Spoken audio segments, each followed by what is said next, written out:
Minhas irmãs, meus irmãos, sintam-se todos fraternalmente abraçados. E rogamos a Jesus que continue nos abençoando a todos, para que possamos juntos refletir sobre as lições da noite.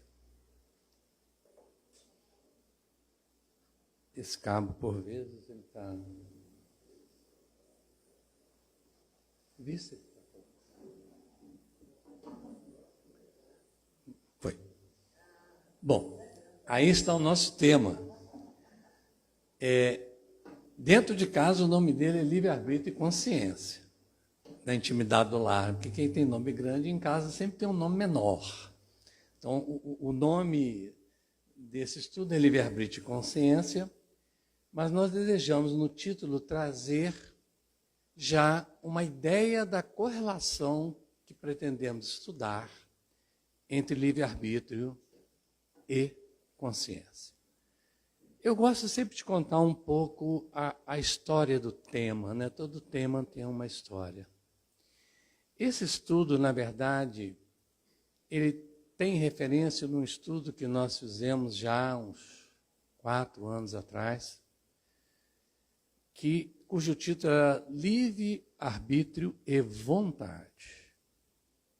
Mas, recentemente, quando participamos de um programa que tem espírita em live, que chama-se Gotas de Esperança, e o tema que nos foi proposto está no Livro da Esperança, de Emmanuel, lição 57, se eu não me engano, que se chama Para e Pensa.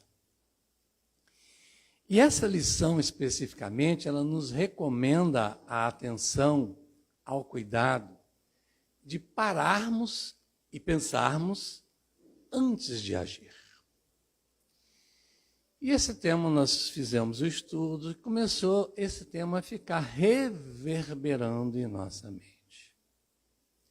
Oportunamente, nas leituras, o tema livre-arbítrio, que define, na verdade, a nossa escolha de decisão para uma atitude, e Emmanuel nos recomenda, antes de agirmos, parar e pensar, eu comecei a parar e pensar com relação, relembrando o livre-arbítrio.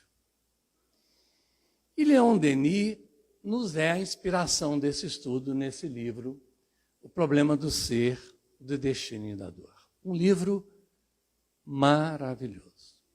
Para aqueles que não sabem, Leon Denis, ele foi um sucessor de Kardec, digamos assim. Na verdade, ele com 18 anos, ele teve contato com o Livro dos Espíritos e se apaixonou e virou um espírita, um estudioso em profundidade. O detalhe é que Leon Denis, ele era um autodidata, ele não teve acesso aos estudos formais.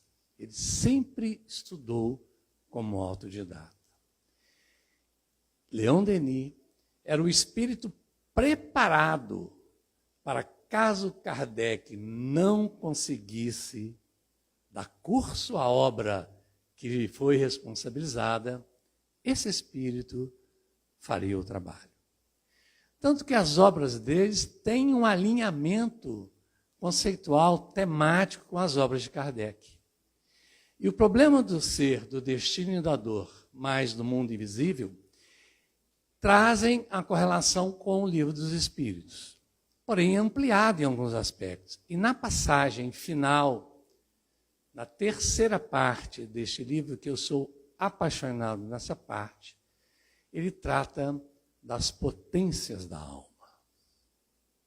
Faz referência à consciência, à vontade, ao pensamento, ao arbítrio, ao amor e à dor.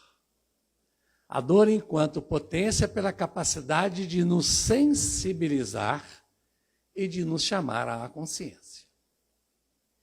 E é neste livro que tiramos todo o aparato conceitual que aqui vamos apresentar hoje. E dividimos o estudo em 4 pontos. Na verdade, são 2 partes. Uma temática onde vamos em Leon Denis e trazemos os tópicos conceituais para que possamos ter a nossa base de raciocínio. E o ponto 4, que é a segunda parte, que é a parte prática, que tem sido aquela que eu mais gosto, que é aquela que eu sempre brinco. É o famoso "e daí?". Por que que isso me chama muita atenção? Nosso querido Renato, que estava aqui quando ele cantou a música Noites Traiçoeiras, ele lembrou que essa música hoje tem sido chamada de Deus Quer Te Ver Sorrindo. Contudo, mesmo entendendo toda a mensagem carinhosa de Renato, nos trazendo um olhar mais empático do próprio nome da música, eu sou daqueles que ainda se prende às noites traiçoeiras. Porque trago ainda a alma imersa em meus equívocos.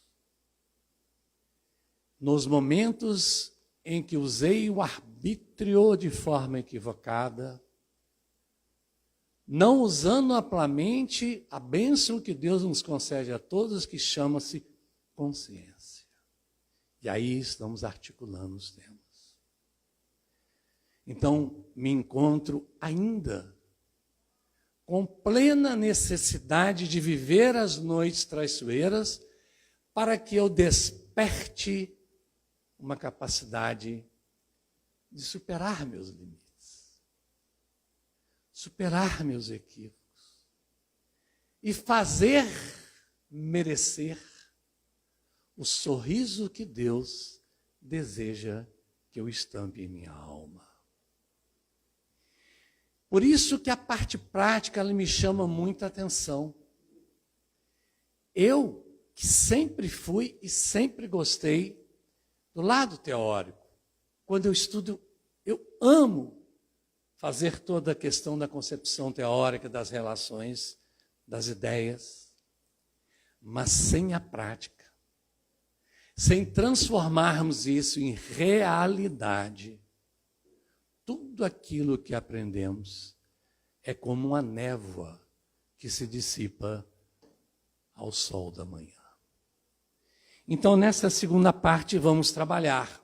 Porém, de início, vamos buscar os conceitos que estamos tentando articular. O livre-arbítrio é um tema que, normalmente, eu percebo correlacionado a um outro conceito importantíssimo: lei de causa e efeito. Então, a maioria das abordagens do livre-arbítrio, elas correlacionam com a causa e efeito, no sentido de entendermos que a nossa atitude, a nossa escolha, claro que irá gerar um efeito, uma consequência, que nos vincula à tessitura da vida, nos erros e nos acertos, no despertar de virtude e nas necessidades de reparação.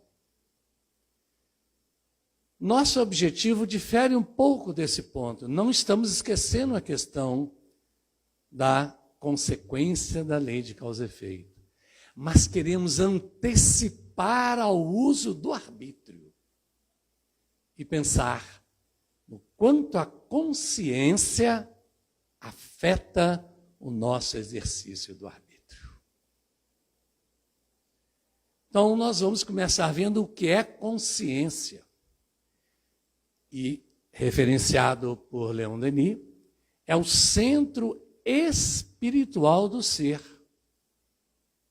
permanente e progressivo. Veja bem, a realidade do espírito, que não tem fim, é permanente e é progressivo, porque vamos despertando as nossas virtudes. Neste cerne está o nosso grande atributo chamado consciência, com níveis profundos que se manifestam conforme evoluímos. Daí entendemos que nós ainda estamos em consciência, já não tanto de sono, como Joana nos lembra, mas começando a despertar.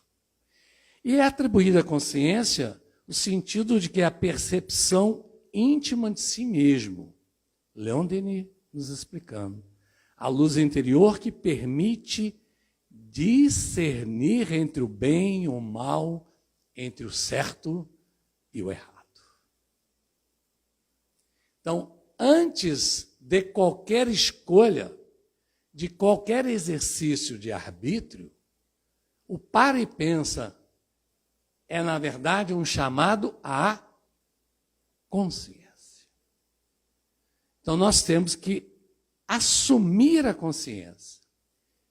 Ela é dividida numa parte superficial, ligada ao ego, aos instintos, aos condicionamentos, e uma parte profunda, que é a parte elevada, com a intuição, com a moral, a caminho do self. Mas não é nosso objetivo o detalhamento da estrutura psíquica da consciência.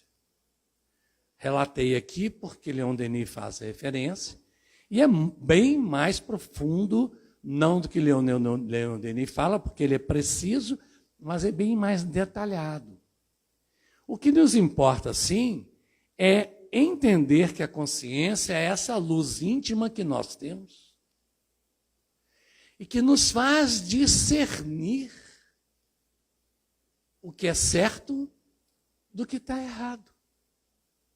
Por isso que no Livro dos Espíritos nos traz uma das questões fantásticas, 621, onde está escrita a lei de Deus, na consciência. Não poderia ser diferente. Todos nós temos inscrito em nossa essência as leis de Deus. É claro que quando caminhamos do instinto até o mais elevado da angelitude de nossas potencialidades espirituais, essa relação com a consciência ela vai se aprimorando. É claro. Contudo, enquanto nós estamos nos estados mais instintivos, o animal, por exemplo, é nos facultada a consciência que necessitamos naquele estágio.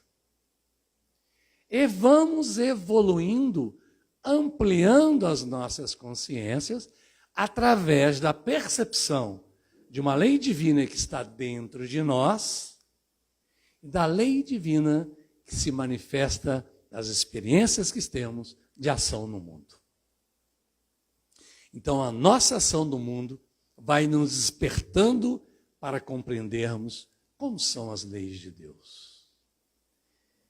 Nesse princípio, precisamos do arbítrio para que possamos experimentar possibilidades e aprender. E aqui eu queria fazer uma ressalva importantíssima em continuidade ao estudo. Mas vejamos primeiro. O arbítrio é a capacidade de escolha, o poder que temos de decidir entre caminhos possíveis.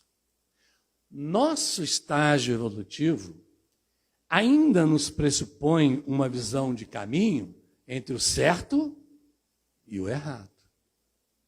Mas é muito mais do que isso. É o caminho das possibilidades do certo. Então, se chegamos aqui no centro e procuramos um trabalho e é nos oferecido mais de uma possibilidade, a escolha está dentro de nosso arbítrio. Se eu decido me dedicar à música ou a outro tipo de arte, à literatura, a uma profissão que eu quero servir a todos, isso é um exercício de quê? De arbítrio. O arbítrio como escolha do certo e errado ainda está pelas nossas experiências equivocadas de não considerarmos nessa experiência aquilo que todos temos latente, a consciência. Então, esse arbítrio não é absoluto, ele evolui com o desenvolvimento da consciência, a partir das nossas experiências. E Leon Denis diz, então, que o livre-arbítrio é a força que permite à alma construir o seu destino. Na bondade de Deus, algumas pessoas às vezes dizem, mas por que Deus não nos fez perfeitos?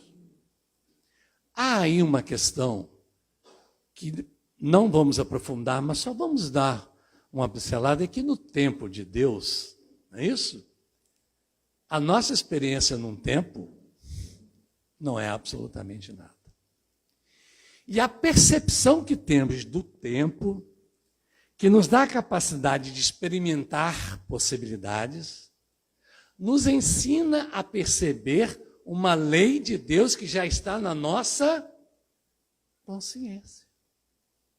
Então, este tempo nos permite forjar nas nossas experiências uma perfeição que já nos é inerente a sermos filhos de Deus.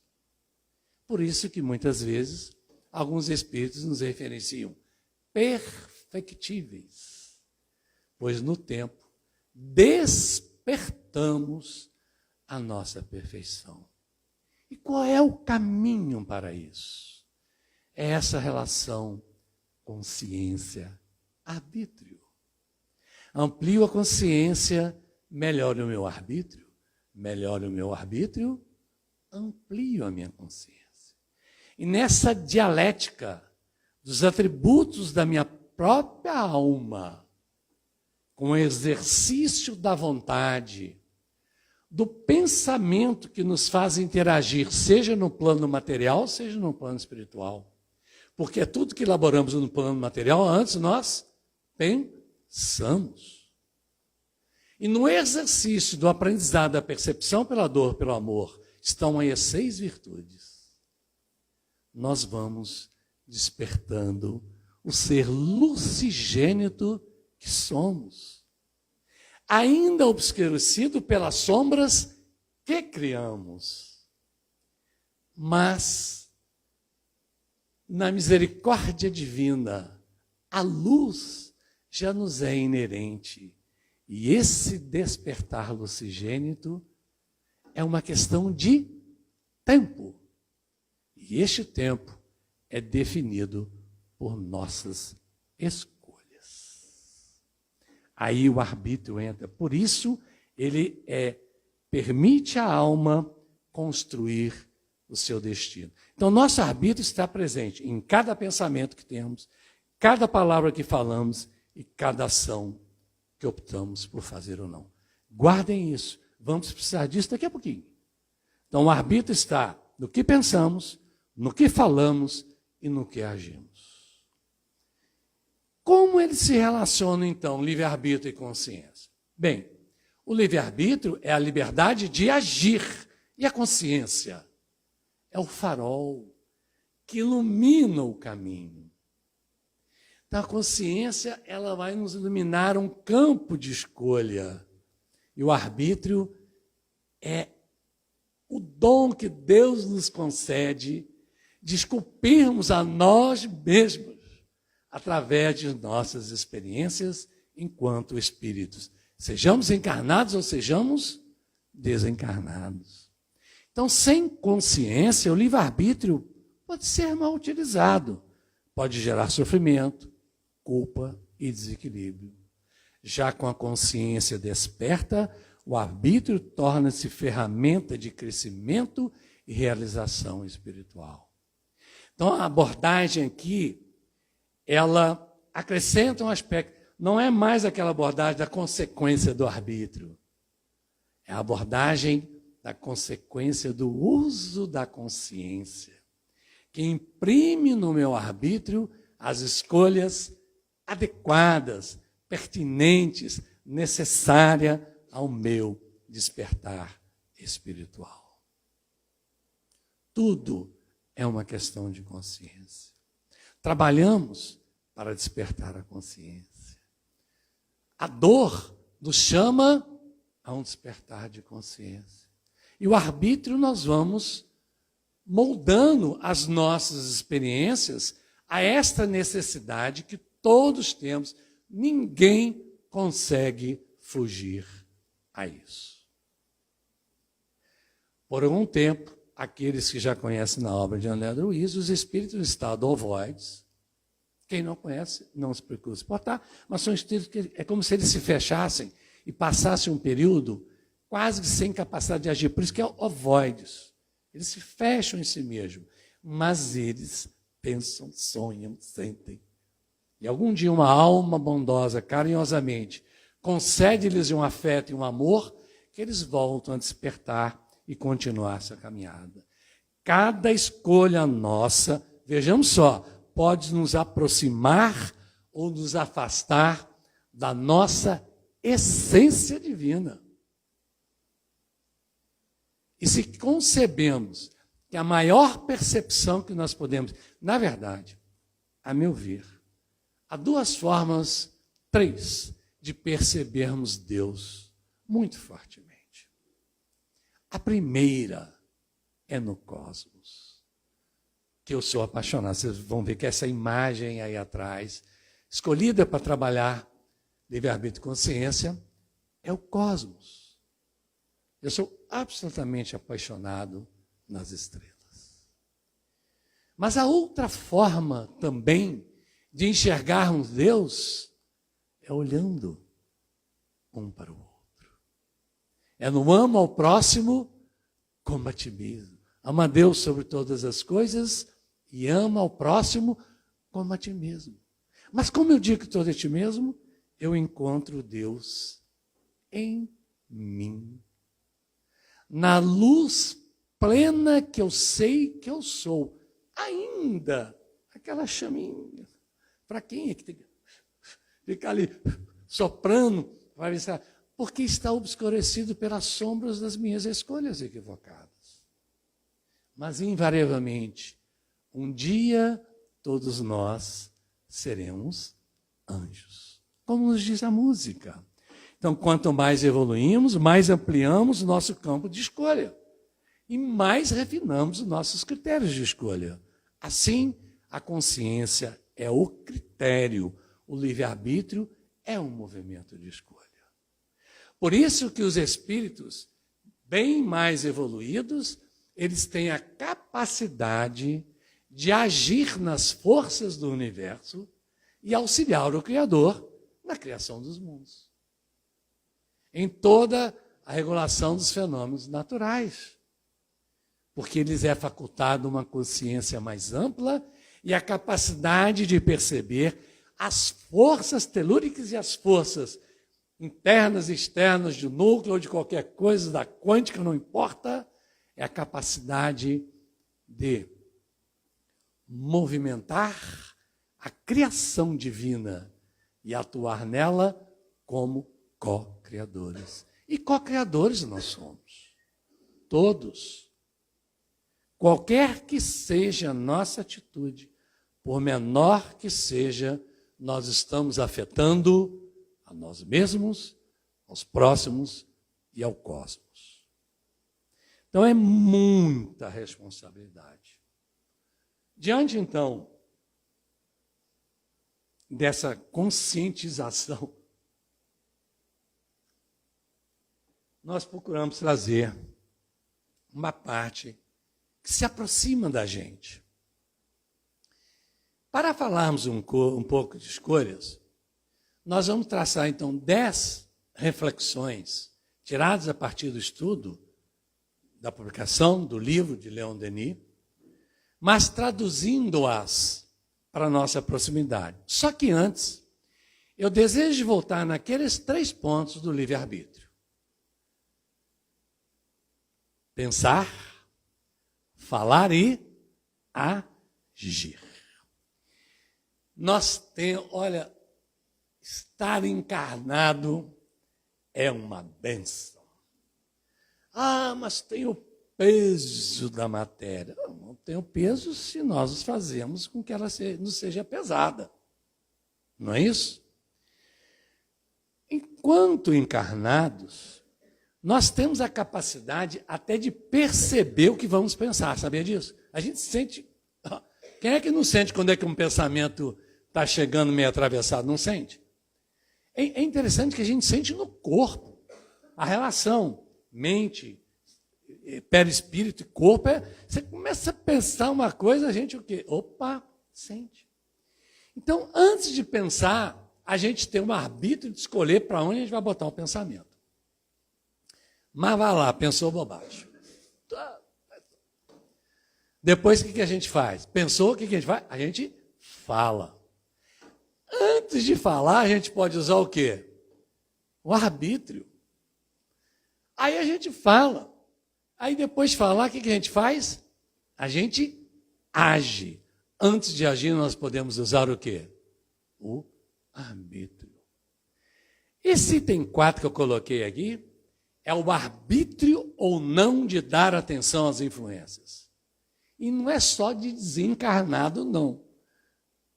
Os encarnados, a gente tem mania de botar, às vezes, a responsabilidade só no desencarnado, esquecendo o quanto muitos encarnados nos ajudam. Mas que seja que pensemos aí o arbítrio de aceitar ou não essas influências. Então, de 3 vamos para 4. E olha só, o arbítrio no pensamento. Como é que a gente age quando não está consciente? A pessoa faz. Levanta e fala, hoje eu vou ter um dia o quê? Péssimo. Ih, está chovendo. Ih, eu já escuto o trânsito buzinando. Vai ser um dia daqueles. Isso é uma questão de quê? De arbítrio no pensamento. Porém, eu posso mudar. Bom, hoje eu quero viver com serenidade e fazer o quê? O melhor.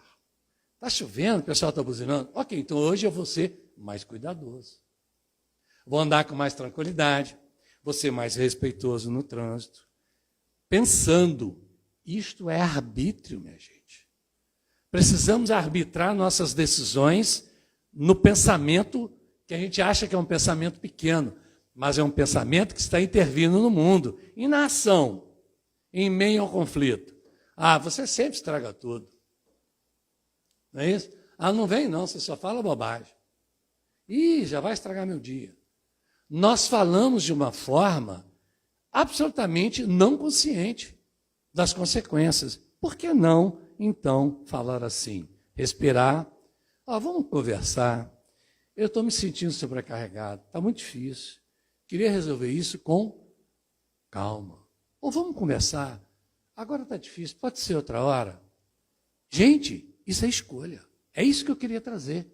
É o arbítrio do dia. A gente acha que arbítrio são só as grandes questões. Normalmente, nas nossas vidas, as grandes questões, elas já estão desenhadas lá no plano espiritual, que vão ser aquelas coisas que a gente vai precisar passar um desafio. Mas a maior parte dos problemas que nós passamos são consequência desses arbítrios menores. E para a ação, por exemplo, a gente reage impulsivamente a uma ofensa. A pessoa nos ofende. Né? A gente fala assim, não, eu sou muito calmo, só não pisa no meu calo. Eu não consigo entender essa lógica. Não, eu sou paciente, só não me tira a paciência. É mais ou menos isso, né? Não, eu sou paciente, mas não me tira a paciência, não. Porque se eu perder a paciência, se eu, assim, a mulher às vezes fala, se eu descer do salto, não é isso? Se eu descer do salto, eu nunca entendi isso direito, porque eu nunca usei sapato de salto. Né? Mas, assim, se uma mulher falar assim, eu fico com medo. Deve alguma coisa complicada, bem para aí. Mas a gente reage assim, mas por que não falar diferente? Não reagir, sair, refletir, escolher responder com equilíbrio o quê? Depois. E com relação aos espíritos, a gente se deixa levar pelo pensamento obsessivo, pelas influências sem questionar. E às vezes, aí depois a gente fala quem? Mas foi um espírito que ficou me influenciando. Gente, é o arbítrio. Eu posso notar um padrão mental, orar, trocar uma ideia, fazer uma leitura e me reconectar com a luz da minha consciência. Então, gente, essa primeira parte aqui, da parte prática, na verdade, foi trazer exemplos de como nas pequenas coisas nós podemos trazer consciência ao nosso arbítrio. Ah, mas então eu vou ter que pensar em tudo que eu vou fazer? A resposta é qual? Sim, claro que sim. Acontece que quando o hábito de agir segundo as leis de Deus fica mais frequente, aquilo fica constante. Os espíritos mais evoluídos, eles amam naturalmente. Nós precisamos lembrar, mas eu tenho que amar esse pobre coitado, né? Às vezes alguém que a gente não gosta tanto, um vizinho fala, eu vou ter que amar esse infeliz. A gente fala assim, não, mas eu vou amar esse infeliz. É igual a gente pega, é muito comum isso, a gente quer trazer uma coisa boa, mas bota antes um adjetivo ruim, né? Fulano é muito esquisito, mas eu gosto dele assim mesmo. Uma coisa maravilhosa. Olha que declaração de amor, né? Você é muito esquisito, mas eu gosto de ser assim mesmo. Olha, você é muito chato, mas eu te quero bem. Né? Por que não falar só a segunda parte? Eu te quero bem. Então, isso é uma questão de escolha. Por isso, nós vamos trazer aqui agora 10 reflexões e, ao final, vamos propor uma prática integrativa. Eu gosto dessas coisas práticas. Gosto muito. Mas antes, vamos trazer 10 reflexões. Eu gostaria que vocês observassem. Toda reflexão tem uma frase principal. E depois eu faço um desdobramento. O foco é a frase principal. Ok? Porém, o desdobramento nos ajuda a compreender. Então, primeira reflexão. Escolher é um ato sagrado. É um ato sagrado. Quer dizer, Ricardo, se eu for escolher um café que eu vou tomar, qual o grão de café que eu vou tomar é um ato sagrado? Eu sou mineiro, é sim. Eu garanto. Um chocolate, escolher um chocolate. Mas nós estamos falando além disso. Nós estamos falando das escolhas que nos afetam a nossa vida, que afetam a vida de quem vive conosco, que afetam o mundo.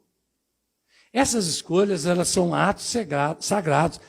Cada decisão que tomamos, olha essa frase, molda o nosso destino. Cada decisão que tomamos. Então, o livre-arbítrio, ele não é apenas um direito, ele é uma responsabilidade. E quando decidimos com consciência, cultivamos mais liberdade interior. Olha que maravilha. Quanto mais ampliarmos o nosso arbítrio a partir da consciência íntima. Mas e se a minha consciência fala, onde está a lei de Deus? Está na consciência. Mas e se eu tiver na dúvida que eu faço? Fazer o outro que eu gostaria que lhe fosse feito, que lhe fizesse. Não precisa mais do que isso não. Ponto. Só isso já norteia. Só isso é base. Segundo ponto, importantíssimo. Antes de reagir, respire e reflita. Esse é o para e pensa que Emmanuel nos fala. No calor do momento, a impulsividade grita, mas a alma, o diálogo da alma, a alma sussurra. Não estou falando de uma reação instintiva necessária, caso a aula esteja caindo, eu preciso sair. Esse tipo de decisão compete a quem? Ao instinto. Eu não estou falando de instinto.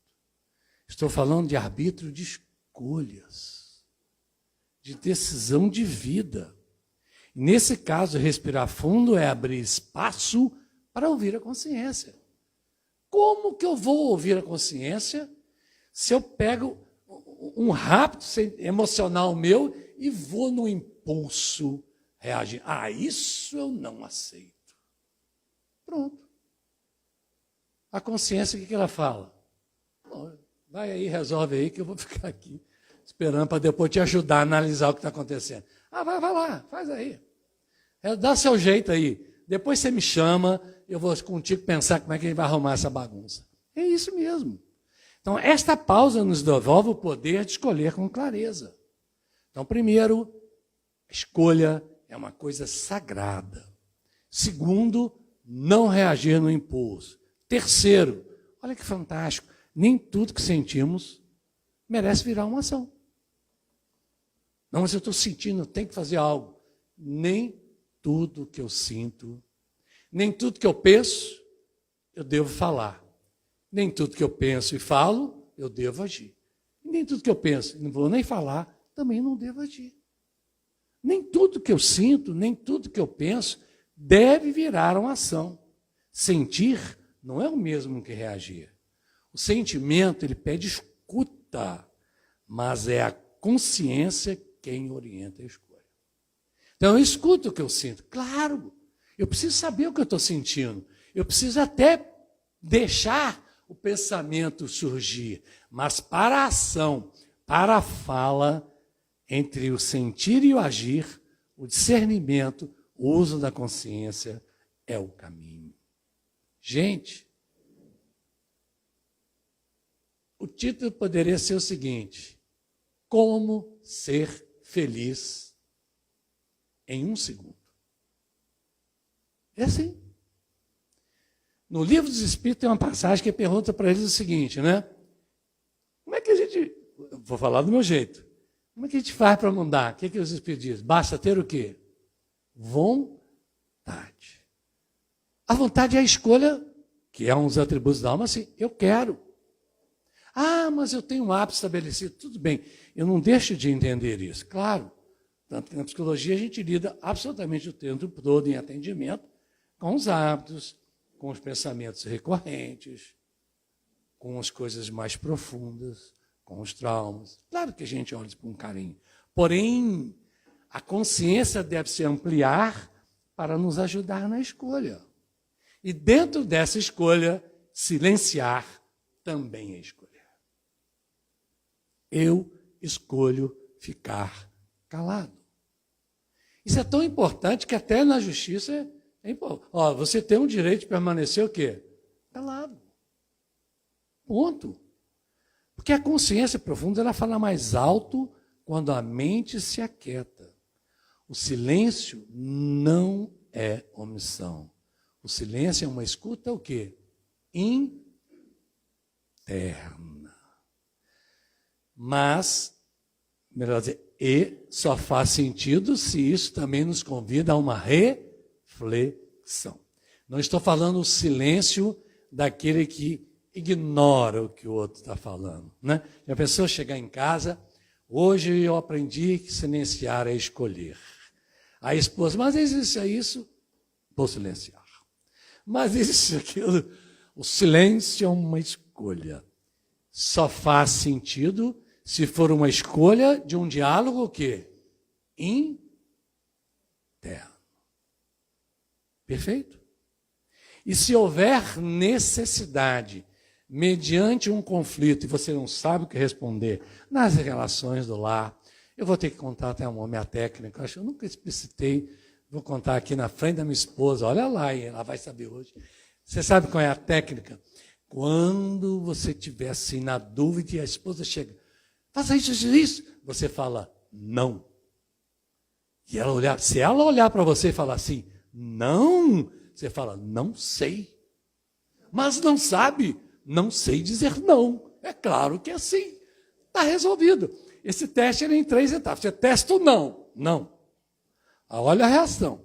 A reação não foi boa, você diz o quê? Não, não sei. Aí você testa pela ignorância. Manifesta essa ignorância.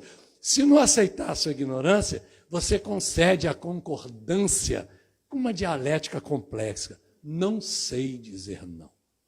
E resolve o problema. Mas na vida real das escolhas, o silêncio com a escuta interna é uma opção. Não se apresse. A sabedoria é o quê? Paciente. As grandes decisões requerem tempo. Eu no trabalho, eu agora só trabalho como psicólogo clínico, então é autônomo, né? Meu patrão é Deus, é mais fácil. Mas quando eu trabalhava e eu tinha cargo de comando, muitas vezes as pessoas chegam pressionando uma decisão, né? O meu padrão, aí sim, como não era esposa, funcionava, meu padrão era assim, não. Assim mesmo, Chegava na praia, não, tem que decidir agora. Eu falei, não. Mas não o quê? Não pensei ainda. Porque a sabedoria, ela é o quê? Paciente. As decisões requerem isso.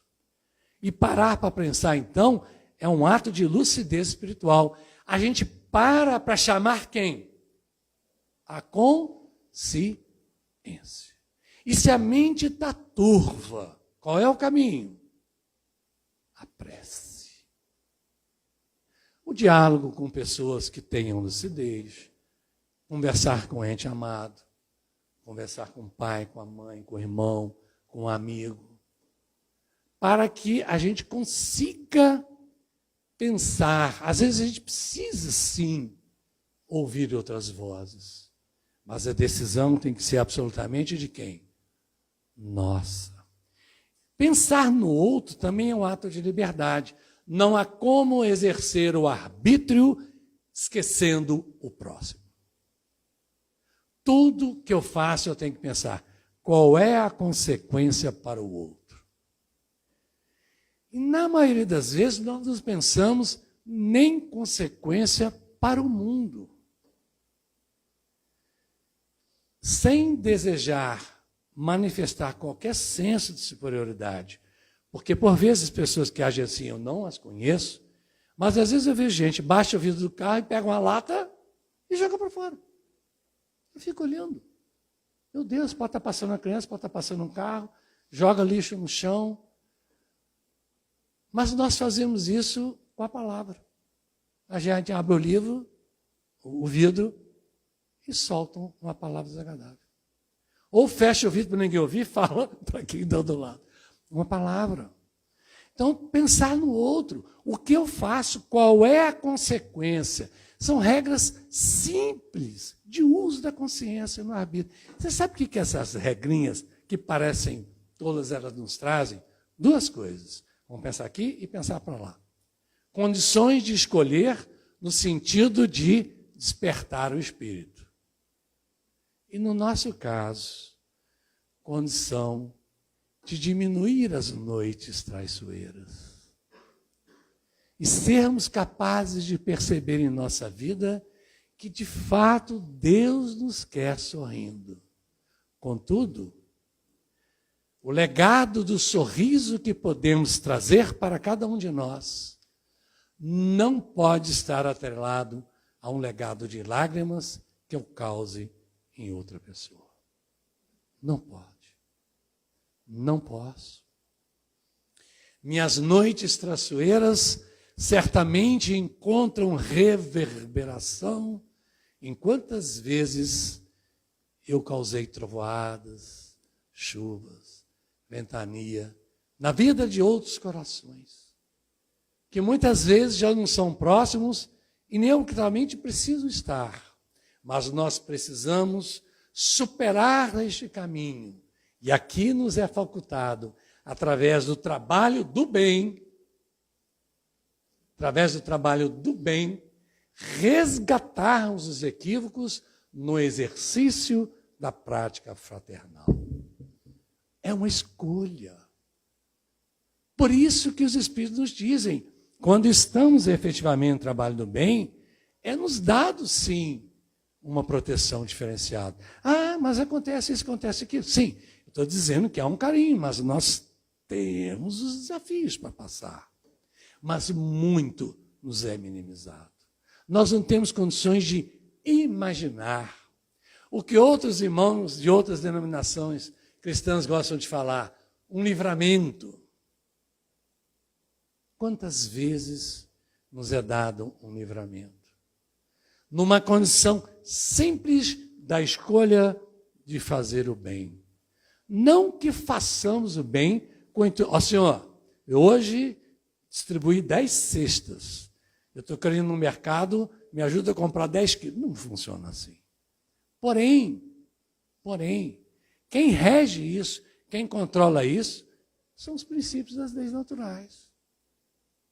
Que nos trazem, muitas vezes, a proteção que uma pessoa que tivemos a oportunidade de ajudar faz para nós uma prece em gratidão. E é aquilo que lá na frente vai nos auxiliar. Quando vamos pagar uma conta dos débitos de nossa vida, e aí, no banco divino, fala, olha, você tem um crédito aqui, você sabia? Não. Dá para pagar isso aqui. Isso aqui era 10, tudo bem, vai ficar 3. Você tem que pagar alguma coisa também para aprender. Mas não é que tem que aprender, não. Mas é que geralmente a nossa capacidade ainda não é de cobrir esses 10. Cobriu 5, 4 e olha que está bom. Então a gente tem que pensar no outro. Mas erramos, não há problema. Arrependimento não é fraqueza.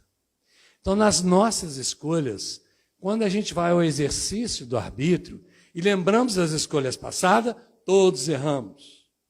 Mas o arrependimento consciente é um impulso para o bem. Só fere quando não é acolhido com aprendizado. Ou seja, o arrependimento só dói se eu não quero aprender. Se aquilo me sensibiliza para o arrependimento, mas eu não quero arrepender. Não vou mudar. Não quero saber, eu não mudo. Vai continuar doendo. Então, parar, pensar e corrigir é sinal de grandeza. E aí, aquilo que Deus nos concedeu. Sua consciência sabe. Ouça. Não é o desejo, não é o orgulho, não é a vaidade, não é a ambição que deve reger nossas ações. É a consciência, que conhece a lei de Deus, que se baseia no ama a Deus e ama o próximo como a ti mesmo, na percepção do outro e de não fazer o outro aquilo que não queremos que nos faça. Então, no fundo de todo ser, existe uma luz que nunca se apaga. E quando tudo parecer confuso, recolha-se. Sua consciência sabe o que é justo, o que é nobre e o que é certo. Confie nessa luz. Confie. Assim, decidir com amor é sempre a melhor escolha. Entre ter razão e ter paz, escolha o que constrói. A consciência elevada aponta sempre para o caminho do amor. Quando a decisão respeita a vida, o bem sempre, sempre prevalece. E uma prática que não dura mais do que 1 minuto para falarmos. Uma prática integrativa. Essa prática nos é recomendada de uma seguinte forma. Primeiro, eu tenho que entender que eu tenho que reunir mente, coração e espírito. Eu tenho que estar inteiro nela, com o que eu penso, com o que eu sinto e com o meu espírito como um todo. E quando é que a gente faz? Ao acordar. Algumas pessoas preferem essas práticas ao deitar. Não há problema. Outras na hora do almoço. Uma sugestão. Ao acordar, pare por 5 minutos. Ao acordar é muito bom. 5 minutos. A gente acorda e pula rápido o quê? Da cama. Quer dizer, nem sempre, né? Quer dizer, não pula rápido. Eu sou assim, eu tenho um acordo com o meu relógio, com o meu telefone, entendeu? Eu não me importo que ele toque várias vezes. Não me importo. E ele fica para mim, coitado, acorda todo mundo. Mas eu tenho minha tática, né? Eu tenho 10 minutos, 15 minutos, aí chega uma hora, depois que todo mundo levanta, eu tenho que levantar também. Então, para 5 minutos e pergunte 3 coisas. Olha só. O que minha razão me diz? O que minha razão me diz? O que meu coração dá valor? E o que minha alma espera de mim hoje? Comece o seu dia assim. Comece assim. Entendeu? O que minha razão está me falando? Minha razão de viver. O que o meu coração valoriza na minha vida? O que minha alma espera de mim hoje? Ah, legal, mas eu vou ficar pensando. Não, parou, pensa, né? O que minha razão me diz? O que meu coração, o que minha alma espera? Pega um caderninho do lado, deixa ele do lado da cama, escreva ou mentalize qual é a sua intenção para o dia. Vou desafiá-los a fazer isso por 30 dias. Claro que vou me incluir nesse desafio. Ok? 30 dias o desafio. E aqueles que fizerem regularmente, vamos conversar depois. Apenas um lembrete. Escolha com lucidez e viva com propósito. Escolha com consciência e coloque um propósito. O que penso, o que sinto e qual é a minha intencionalidade naquele dia. Não é repassar a agenda. Estou falando de uma intencionalidade do âmbito do espírito. Nosso espírito convém-nos estabelecer todo dia uma meta de despertar espiritual. Pode ser um telefonema para um desafeto, ou um telefonema para um afeto distante que há muito tempo nos falamos. Pode ser um pedido de desculpa, pode ser um olá, pode ser, oi, eu te vi outro dia e não lhe dei atenção. Me desculpe, o que eu posso fazer para você? Pode ser chegar mais cedo ao centro e ajudar a limpar as cadeiras. E aqui deixo o meu testemunho em gratidão a inúmeras pessoas que trabalham nessa casa silenciosamente. E que garante que hoje eu esteja aqui. Na oportunidade de fazer uso da palavra sobre os auspícios dos amigos espirituais. Porque muitos aqui estiveram antes de mim. Enquanto eu estava em casa, me preparando, me perfumando para chegar aqui cheirosinho, muitos estavam aqui no labor do suor, tirando a poeira para que aqui estejamos. Nossa reflexão final, gente. O espírito só é verdadeiramente livre quando a sua vontade e seu arbítrio se rende à luz da consciência. É aí que o livre-arbítrio se converte em caminho de ascensão à vontade divina. Não é mais ver o arbítrio assim, errei, me equivoquei. Não, despertei, agi no mundo, fiz o bem, minha alma floresce pelo uso do arbítrio com consciência. Pois quando a consciência desperta, o livre-arbítrio deixa de ser apenas o poder de escolher. É muito mais. Ele se torna um instrumento de nossa evolução, de cura interior e de construção de um destino espiritual com plena responsabilidade e conhecimento e consciência das leis divinas. Gratidão e que tenhamos oportunidade de articular a consciência com o arbítrio, iluminando as nossas vidas de escolhas que nos conduzam a um despertar espiritual. Que Deus nos abençoe a todos.